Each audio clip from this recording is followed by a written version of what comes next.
Why do humans create governments? Why do some nations rise in glory while others collapse into dust? Why do we see empires that last centuries and others that vanish in a single generation? These questions belong to political science, the study of power, government, and policy. But beyond theories and systems lies a deeper truth. The way humans use power reveals their values, their justice, and their morality. Power is central. At its simplest, power is the ability to influence behavior, control resources, or make decisions that shape lives. But power is not neutral. It can heal or destroy, unite or divide. Think about electricity. In the right hands, it lights cities. In the wrong hands, it burns them down. Political power works the same way. The Quran reminds us in Surah Al-Imran 3:26, "Say, O Allah, owner of sovereignty, you give sovereignty to whom you will, and you take sovereignty away from whom you will. You honor whom you will, and you humble whom you will. In your hand is all good. Indeed, you are over all things competent." This verse reshapes our perspective. Power may seem permanent, but history shows it is not. Pharaoh once declared himself godlike. The Roman Empire once stretched across continents. Colonial empires once ruled most of the globe, yet all of them fell. Why? Because power without justice is unsustainable. Authority belongs ultimately to God, and humans are only trustees of it. Now let's think about government.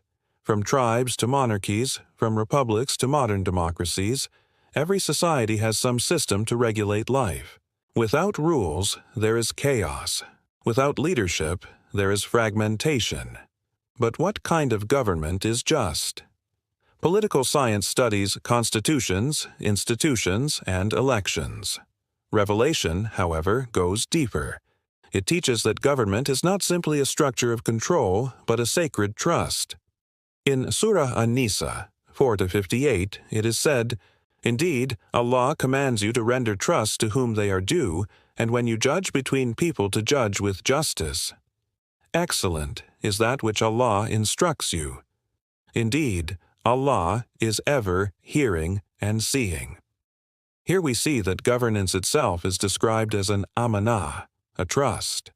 A ruler is not a master over people but a servant of justice among them. This transforms our view. Leadership is not privilege, it is responsibility. But government cannot function without policy. The practical decisions about economy, health, education, defense, and welfare. Policy determines how resources are distributed, who benefits, and who suffers. Political science analyzes policies to see their impact, but Revelation provides the foundation. In Surah Al-Ma'idah 5:8, we read, "O you who have believed, be persistently standing firm in justice, witnesses for Allah, even if it be against yourselves or parents and relatives. Whether one is rich or poor, Allah is more worthy of both. So follow not personal inclination, lest you not be just." Justice is not negotiable. Wealth, family ties, and self-interest cannot outweigh fairness. Policies built on justice sustain societies. Policies built on greed destroy them. Now, let us connect with science and history. Modern research in political science and sociology shows that inequality destabilizes nations. Societies with fair laws and inclusive governance last longer.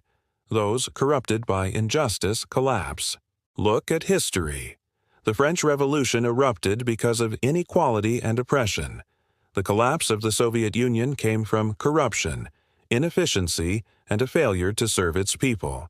These historical lessons echo what Revelation teaches. Injustice is the seed of destruction. The Quran illustrates this through the story of Pharaoh in Surah Al-Qasas 28.4. Indeed, Pharaoh exalted himself in the land and made its people into factions, oppressing a group among them, slaughtering their newborn sons and keeping their females alive. Indeed, he was of the corrupters. Here, political tyranny is shown clearly: division, oppression, and arrogance.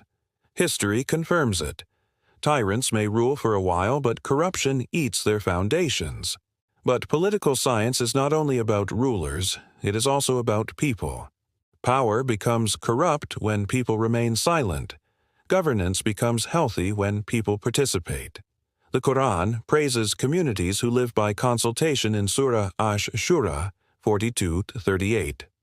And those who have responded to their master and established prayer, and whose affair is determined by consultation among themselves, and they spend from what we have provided them. This principle, jura or consultation, is a cornerstone of good governance. It is the idea that no one person has all wisdom. Decisions must be discussed, shared, and made with the community. Today, political science calls this civic participation and representation. The Quran called it 1400 years ago. Let us reflect more deeply. Why do humans seek power? Sometimes for security, sometimes for service, but too often for pride. Psychology shows us that unchecked power alters human behavior. Leaders surrounded by flattery lose touch with reality. Political science confirms that concentrated power breeds corruption. Revelation warns of the same danger. And why do nations rise and fall?